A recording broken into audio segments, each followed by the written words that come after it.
Hello everyone, and thank you for joining today's session on what's new in integrated search. But before I hand over, a little bit about Oban. Founded in 2002, Oban International is a leading award-winning digital marketing agency specializing in international growth.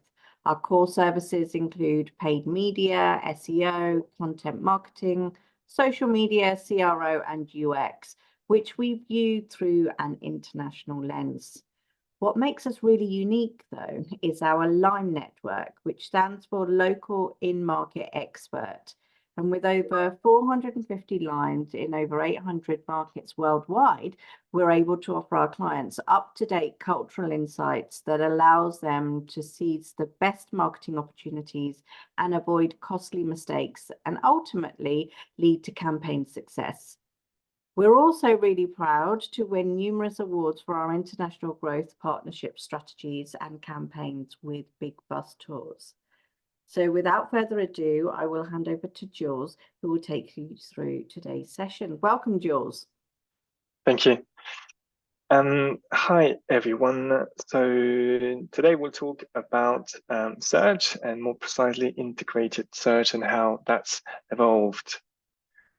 So on the agenda is a bit of a look back as to what integration has taught us, so the way we've approached it over the last few years in the industry, what we've learned from that, what has challenged it. So how did that status quo, how did the consensus evolved, and how did our approach evolved along with that? And then I'll introduce in that context a bit more clearly, I think, what we mean by consumer search and what can you do now to implement some of these recommendations. So let's now sort of jump into the look back machine and have a think about what we've learned from what I would call original thoughts behind integration. I think a simple way to think about integration is that famous question of why would I pay for traffic I can get for free, right? I think a lot of the tactics that were built and developed in the early stages of thinking about integrated search, so the idea that both paid and organic can be better integrated, work better together to deliver business objectives. I think that question sums up quite well the context of the time. It was also based on the idea that the SERP was a much more simplistic design. So we were operating in these slightly different conditions. And what's important is to remember that in that we're using that fundamental truth that organic is able to deliver free traffic, and that fundamental challenge that paid is a bit more difficult at gaining clear ROI from, because you pay for the actual traffic that you get. And so the thinking really is that if you can refine the mix between organic and paid, you can get more incremental benefits. And from there, what we were looking to do was to develop essentially systems and frameworks that enabled us to do that. So we came up with a framework that had a clear objective, and I think many people across the industry did that. We wanted to improve ROI of search by getting that mix to a better place, optimize that mix. We wanted to report against the ROI and the revenue that we were able to generate from search as a means to get into that objective really clearly. And so the data that we would need to get in order to do that was quite complex. We needed to get quite a lot of performance data, competitor data. And so with all of that in mind, we were able to craft plans that were looking to minimize that paid investment through time, as we were able to prove and demonstrate that you could gain that traffic back on the organic side of things. So that was the kind of plans, the kind of strategies that we would come up with. Off the back of that, often you'd see these types of processes where you'd have a bit of an ingestion system that would take into consideration the competitive landscape across both paid and organic. It will take into consideration how you're performing on the organic side of things in terms of rankings, historical performance, and quite a lot of different information. Then it would do an analysis, that process with the minds of the analysts and strategists on both the organic and paid side.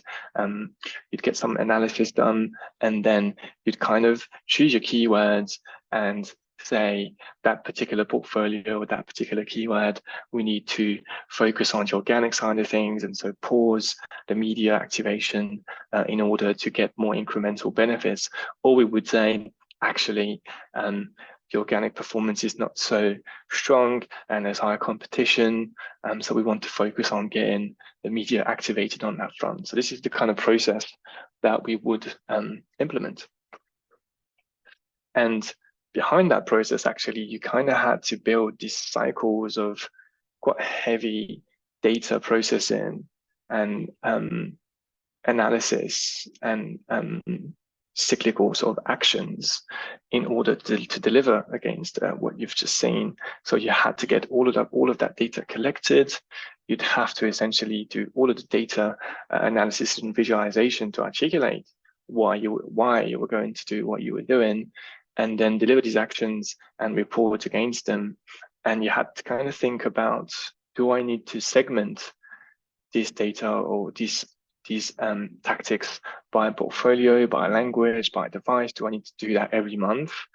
The truth is that, the competitor landscape does evolve quite quickly in our industry. So you kind of had to think about, how frequently do I need to do that? So it did create quite complex work streams. And so with all of that in place, you were able to actually put that plan to the test. So what did we learn? I think it became quite clear that there were roughly 4 key outcomes that started to emerge from various pieces of work. And there was also one really key underpinning insight. We would often see that it was difficult to see clear results because the data is really hard, it's quite complex, and it's hard to get statistically significant data. So often you would do that for a little while and you might realize, actually, it doesn't look like we're going to get the volumes of data in as stable system as we need to be able to confidently make a statement about whether that's having a positive or negative impact. So you would find a situation often where you would not be able to get clear results, and you would just move to something else. Also, sometimes you'd see short-lived success. For example, we were able to turn off that particular brand campaign in that market, and we were able to see that organic picked up the traffic, and we were able to actually see performance stable whilst saving some money. But inevitably, something would change. It could be that a competitor promotion might have changed. It could be that there's a new competitor. It could be that our own performance would sort of move. And so eventually that success was only short-lived. Sometimes you'd get insignificant impact whilst you were able to, throttle a little bit investment. It wasn't any significant savings, so it wasn't really worth the system that you were maintaining to undertake all that work. And also you'd get a negative impact, meaning that you'd actually see overall revenue drop. In all of these instances, what was really clear throughout this work is that, as you've just seen, you have to maintain quite a complex cycle of work streams, and you have to communicate with a very varied group of stakeholders, both across disciplines and across key client stakeholders as well. And so, in essence, you'd have to spend so much time and resource into doing that work that it became quite clear the cost of doing that work was higher than the incremental gain that you could get from implementing the gains themselves long term. So whilst you could potentially save a bit of money, you'd have to spend so much time and money actually generating that saving. So it started to become a bit difficult to actually see how that was going to long term be something that we were going to, and clients would want to focus on. So the key conclusion here is that, in essence, the landscape inclusive of, your competitors, the tech, but also the business model of the big media players. It's important to remember that Google has a business model and wants to grow. Along with the consumer behaviors themselves, they were all moving way too fast for this tactic to be truly viable. There was too many moving pieces, too much work needed to keep these moving pieces in check in order to keep up with all of these other external elements and how fast they move.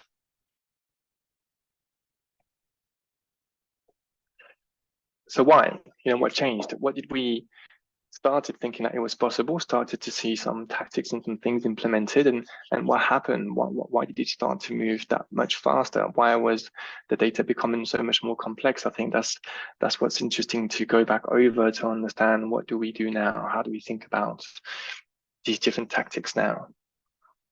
So there's essentially three big things that have happened. The first one is automation in the context of media buying, so smart bidding. The other is the SERP landscape becoming much more complex. And the last one is that consumer behaviors themselves have also changed and evolved. So in summary, really, the technology that is used across the industry as best practice has evolved quite a lot over the last 5 to 10 years, and particularly I would say over the last 4 or 5 years. And that has had an impact on our ability to actually undertake some of these tactics, to implement some of these tactics, because a lot of the integration tactics were founded in the idea that you could pause or activate different things based on whether they were worth paying for. But when you have automation technology, that technology requires certain volumes of data to be continuously delivered into the system for them to perform. So when you have an industry that requires you as a competitor to leverage that technology to be competitive, you cannot actually implement a tactic that gets in the way of you leveraging that tech. So that was a really key learning for everyone. And just to go in a little bit more depth here, if you go back over the timeline of how that unfolded in the industry for us, I think various teams would have implemented various levels of smart bidding best practice into their ways of working based on their own testing. But for us, it became really clear that when we were testing smart technology versus our own sort of homemade automation systems, because we did that as well, it became quite clear in 2020 that the tech that Google, for instance, was offering, the smart bidding technology that they were offering then, was definitely the new standard. It was very smart. It was outperforming everything we could do, but also it required a lot of change in how we approached the channel. So it made that granular keyword control redundant. We couldn't pause and activate things all the time because it would send the machine into an endless cycle of learning. We would never get performance. And also we had to structure things in a way that were higher volume of conversion. And so again, that got in the way as to how we wanted or how we would have wanted to segment these keywords between organic and paid. So smart bidding totally got in the way of this being a possible or a tactic that we would even consider these old school integrated tactics.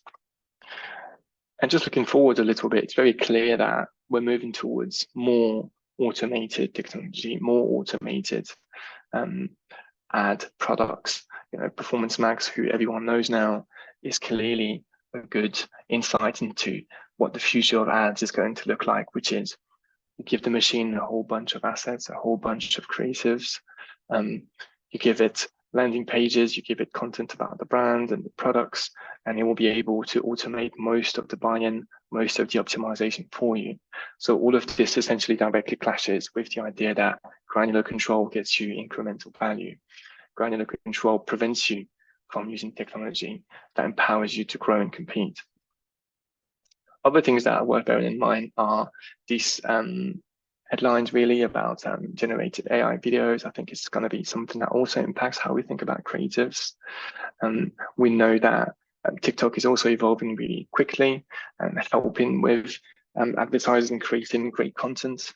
Contextual retargeting or contextual targeting that's making a bit of a comeback in the context of first-party cookies. And I'll also touch on the fact that Demand Gen is a new campaign type that Google is offering, which is kind of the cousin of Performance Max. It's just a little bit less commerce focused, and overall the increase of shorts in Google and YouTube's advertising products.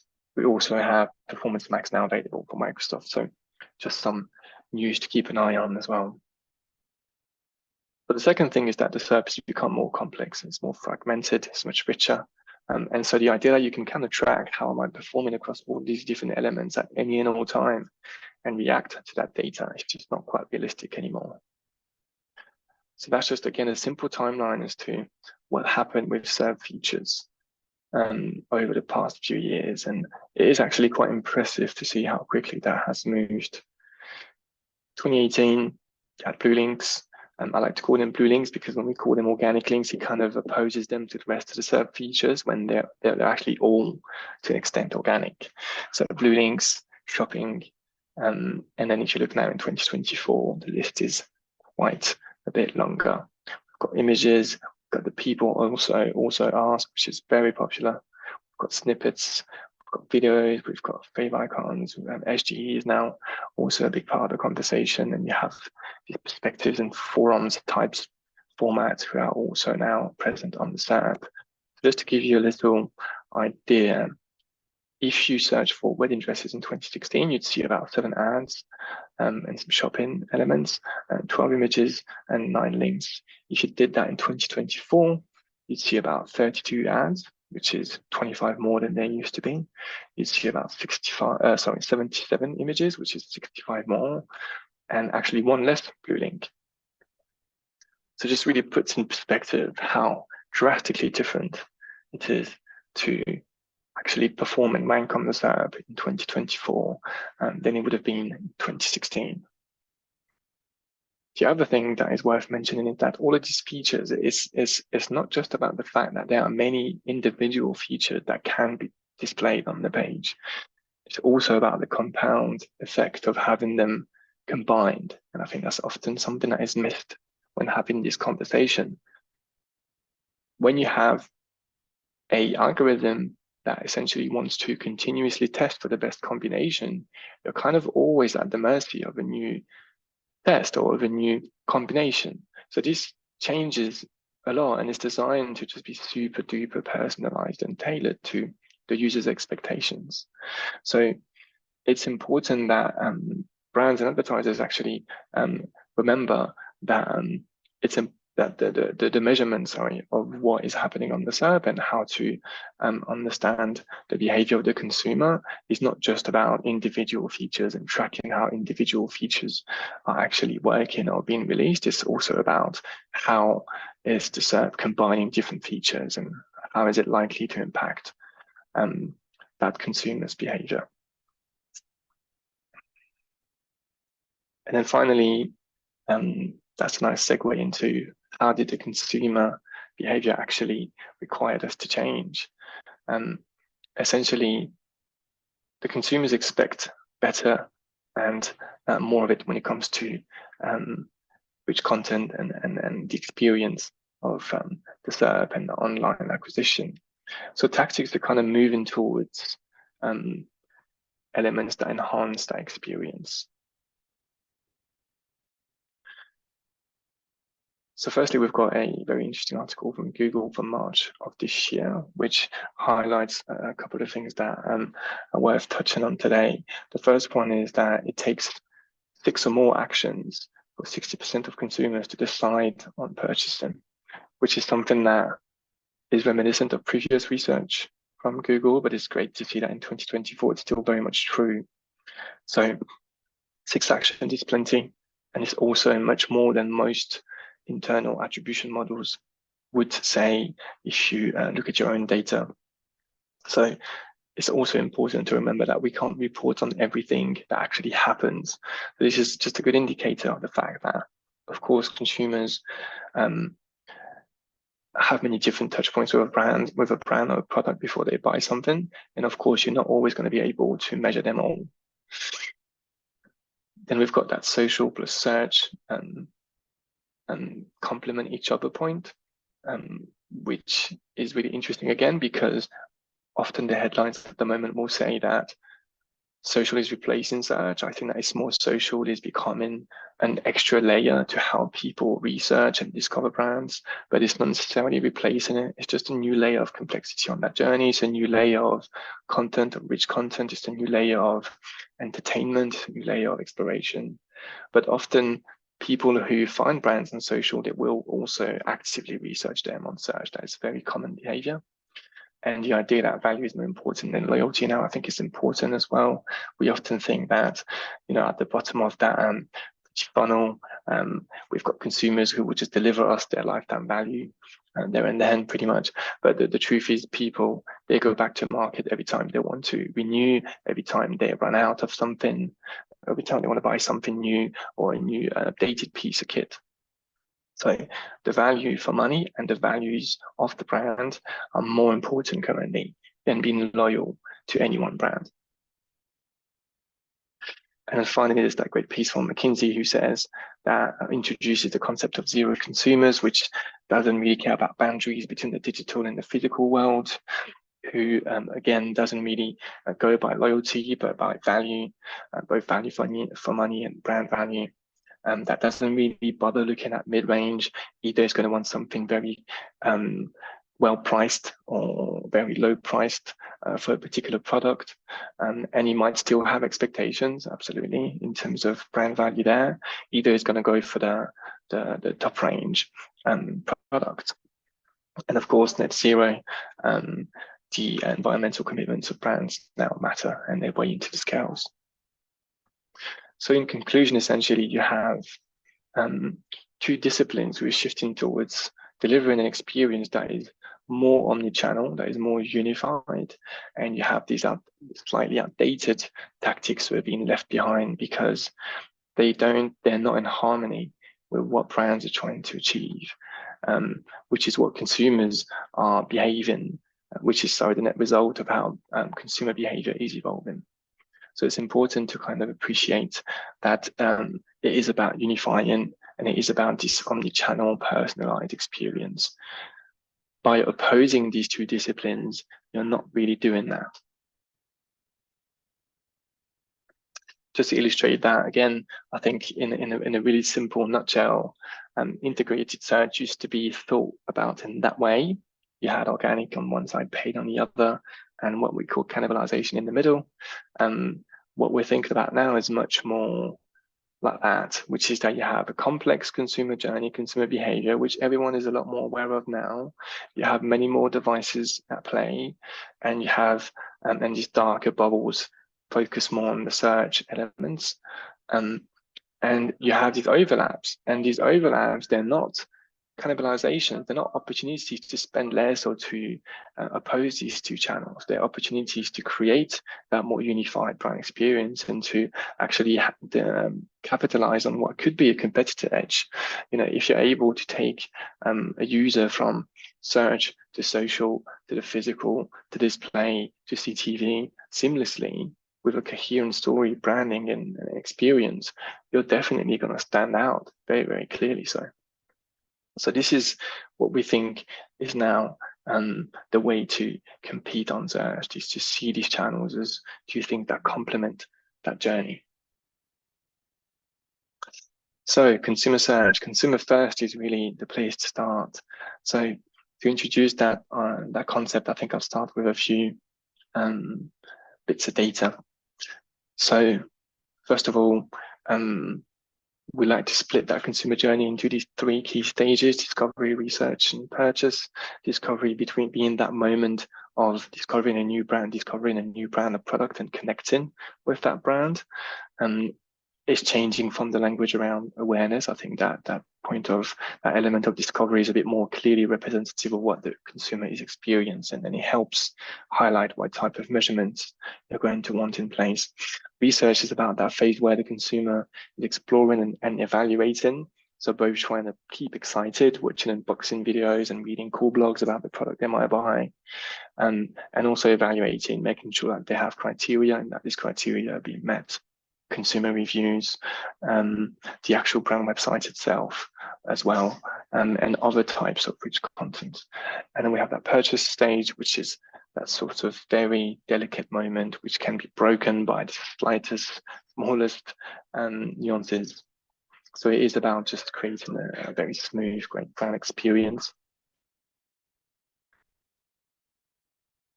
So when it comes to that discovery stage, we've got a bit of data here from GWI who shows what type of channels are being engaged with when it comes to discovering new brand and products. So how do you typically find out about new brands and products? That was the question that was asked.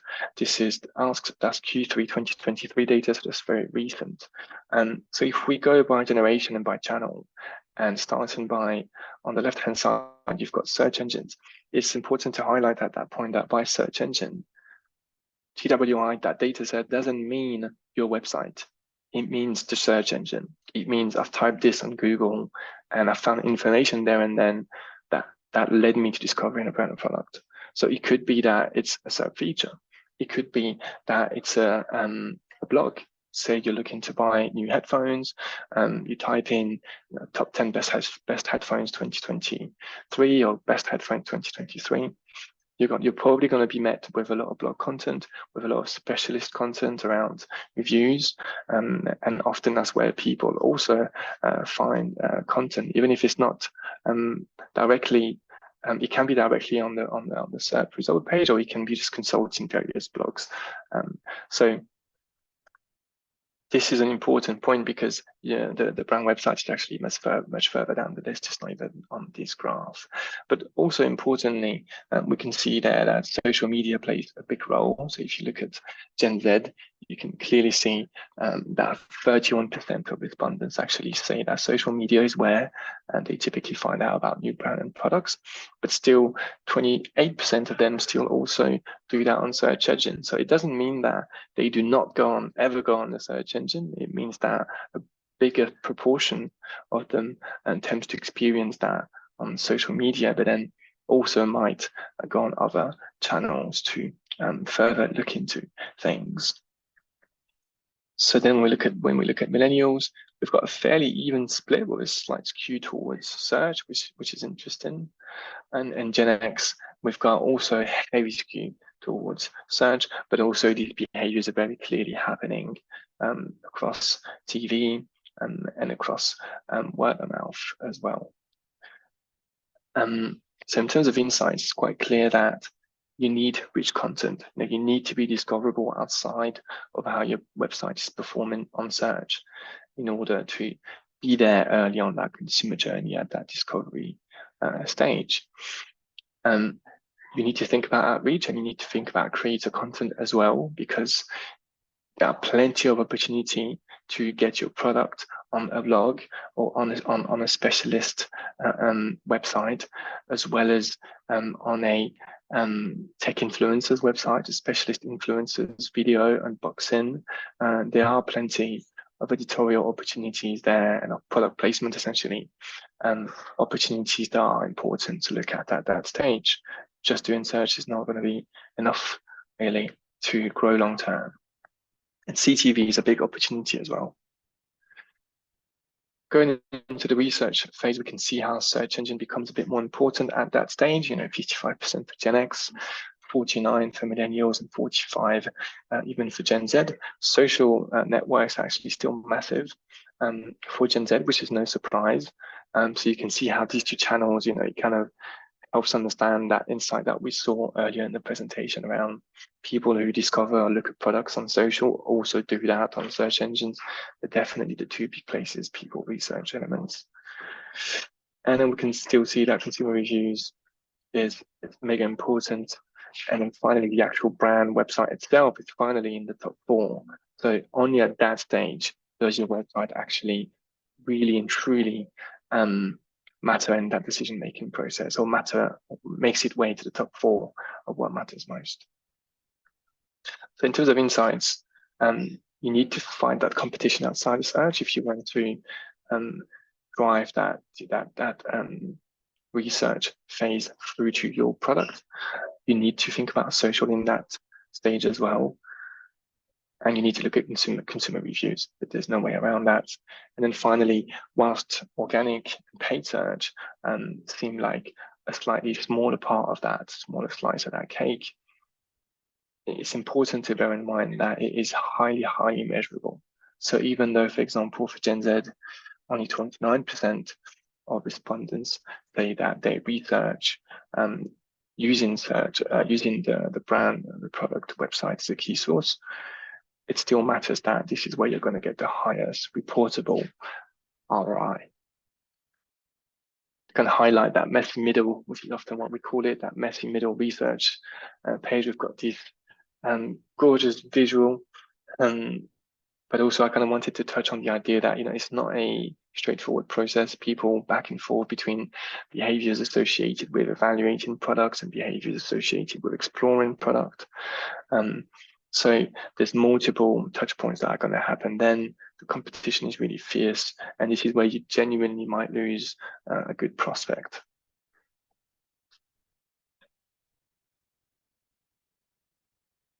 There you go. And then finally, that purchase moment. The key insight here is that speed is key, and being able to render your website across devices is really important too. I think these are the two big elements. And as we mentioned earlier, it is something that is very delicate. People often underestimate the value of taking putting that investment into the UX side of things, the experiential side of things on the website. The tech SEO is key. You need to accommodate for the multi-device consumer, which is now, I think the latest data is something like 25% of the global audience. Global internet users, for example, have a smartwatch device. So the amount of devices that people use in a single year or in a single month is growing really fast. And then the UX side of things is still really key. Finally, I think this is a nice way to put it. It is hard to have too much rich content, right? So you can see how user audio content is just way further down the list. So, you know, it doesn't really impact experience that much. It's hard to overdo. It's hard to get that wrong. So don't be shy about using rich content as long as it's fast. So consumer search. In a nutshell, there are a few pillars that I think are really important to bear in mind. So the idea is to deliver that competitive and unified brand experience. So you're going to need a more unified, a more universal keyword research and audience research, because that's how you kind of have a single source of truth internally as to this is how we think consumers behave. If you agree upon that internally across the various disciplines and marketing teams, and even with the sales team and across departments, really, you're going to have a much easier time delivering that unified brand experience for your prospective consumers. This also needs to be reflected in your KPIs. So focusing on KPIs that are actually appreciative of what the consumer is supposed to do or usually does on that platform at that stage, rather than over focusing on return on investment, for example. That's also going to pay dividends down the line, and it is a slightly more long-term view of things, but it is really key to enabling yourself to grow your acquisition activity long-term. Which content is key? So I think that's very straightforward. It's important to realize that tech SEO and UX is something you need to keep on doing, particularly in the age of SGE and all kinds of different testing currently happening on the SERP. It needs to constantly evolve. It needs to constantly get faster. The criteria upon which a website is judged by the search engine also evolves constantly. So it just needs to continuously be invested into. We want harmony between paid and organic, not competition and cannibalization. We want these two channels to both participate in delivering a great experience, not compete for attention. And also we can play with that, right? You can use messages that actually creates a complementary experience between the two channels for the user. We need attribution to be agile. We need to consider various attribution model. Yes, Facebook ads might over-reward itself, but it still gives you an idea as to what role it plays for the consumer. And then we need accessible reporting, meaning that everyone internally needs to have access to a understandable and accessible reporting system that needs to be tailored for various levels, that needs to be talked about, but it's really, really important. So I'll give you an example of what a unified or universal keyword research process can look like. Here at Oban, for example, we tend to have these 3 key stages. We create what we like to call the language pool, which is where we get initial ideas, lots of different themes. We do a big scrape of all the niche, all the competitors and our client, and we try to understand what's the linguistic universe that we're trying to understand here. Then when we analyze that, we try to understand what are the key linguistic behaviors that we need to understand. What are these different concepts and entities? How does user intent form itself around that? And then how do we essentially start categorizing that? And then from all of these insights, we put together a long-term view of key categories and opportunities. And then from there, you can go into your organic strategic planning or your paid planning. And you can also influence other channels such as email. And you can have that unified central view. Also, when it comes to the audience side of things, as we said, it's important to have a more unified way of doing that. So the way we like to do that is to start with a bunch of insights.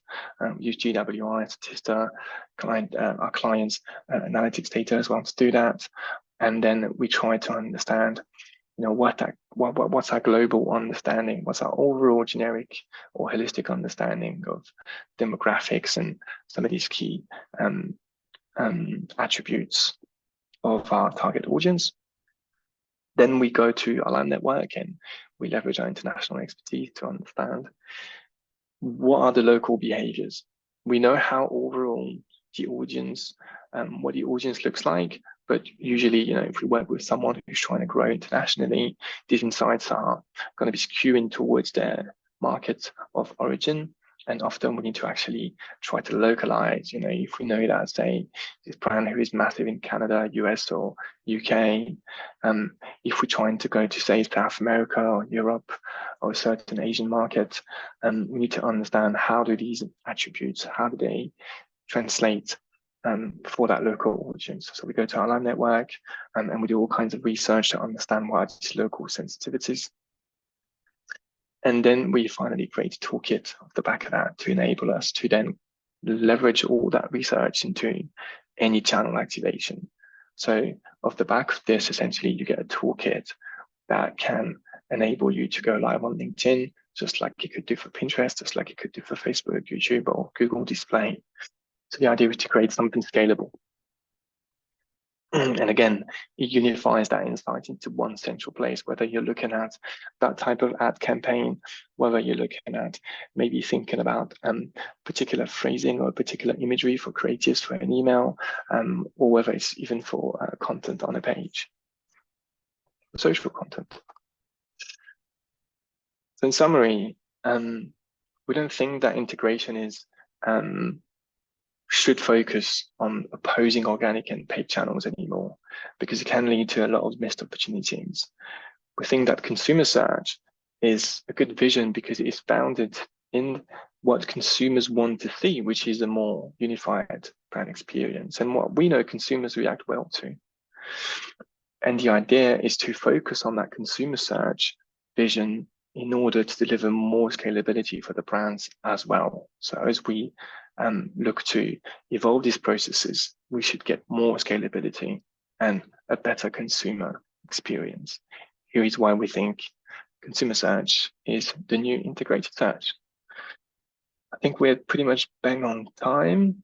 So that will be a wrap for today, but I invite you to reach out to me, Jules Bodoulé Sosso on LinkedIn, or to Oban, of course, if you've got any questions for us. Thank you for joining today.